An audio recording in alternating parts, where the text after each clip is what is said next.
რუსებს აქვს ესეთი გამონათქვამი.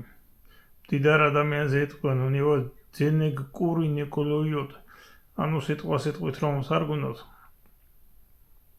მის ფულს ქათმებიც არ კენკავენო. ისე კაცმა რომ თქვას ქათამი ფულის გარჩევას სწავლობს. აი ახლა აგერ გვერდ 50 ევროიანი და 50 ლარიანი დევს.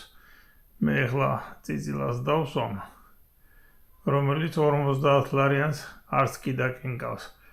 აი ევროს ესეც კი კენკავს, იცის რომელია უკეთესი.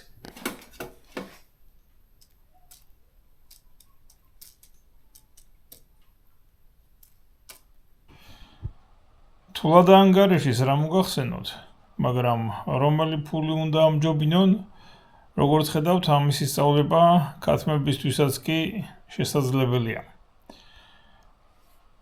თავად დარწმუნდით საკუთარი თვალით.